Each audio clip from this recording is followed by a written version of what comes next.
We are in a collective booth of 8 of the most representative galleries of Italian contemporary art in Art Basel this year in Hong Kong.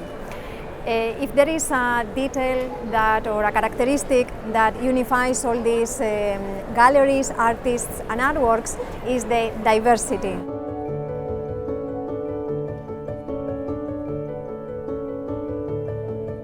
The first dialogue that Cavallucci created was that of Morandi and Berzozzi e Cazzoli. On the side of Morandi, we have one of his iconic vase flowers.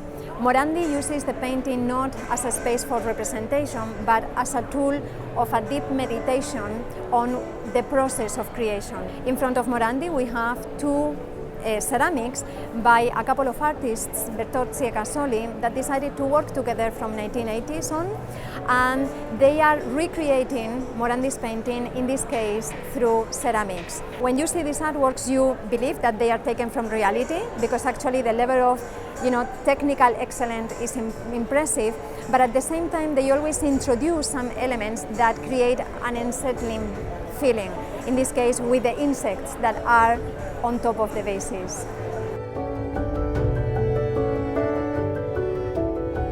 In this second section, Giovanni Anselmo is one of the most important artists in the 70s as part of this Arte Povera movement. In this case, we have a photograph, and the photograph's title is Infinite. In this photograph, on the one hand, you have an image taken looking at the sky, so this is something physical, but on the other hand, the title is hinting at something that we cannot really see. How do we see the infinite in our finite reality, right? So this is a dialogue he always wanted to create, pushing to see something beyond the physical through the physical.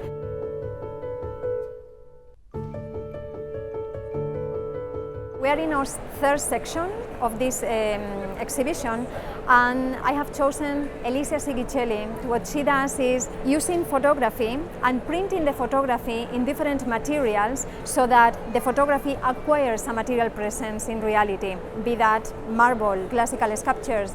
There is a very interesting dialogue in the final artwork between the original marble of the sculpture and the real marble where the photograph has been printed on.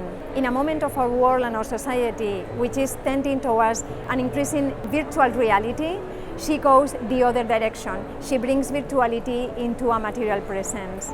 So to conclude the tour, I have chosen a very interesting piece by the artist Giulio Paolini. Giulio Paolini started working also at the end of the 60s, 70s, but he made this piece this year, 2021, for this exhibition. The title of the piece is Hic et Nunc, which means here and now in Latin. What we have here is included in a plexiglass box. We have a hand holding an hourglass on top of a picture of the sky. Considering the vastness of the sky, where is that here of the title, and considering the fact that the hourglass is in horizontal position, where is the time of the title? So beyond the representational dimension, he wants art to trigger reflection, thinking process, and to expand a little bit, our understanding of art. The present exhibition is an example of dialogue and collaboration between an Italian government institution and some of the leading Italian art galleries in contemporary art. Like the great protagonists of Italian design and fashion, art galleries play a crucial and active part in the world of contemporary art. This initiative wants to acknowledge their fundamental role as cultural agents and possibly offer some hints for future collaborations.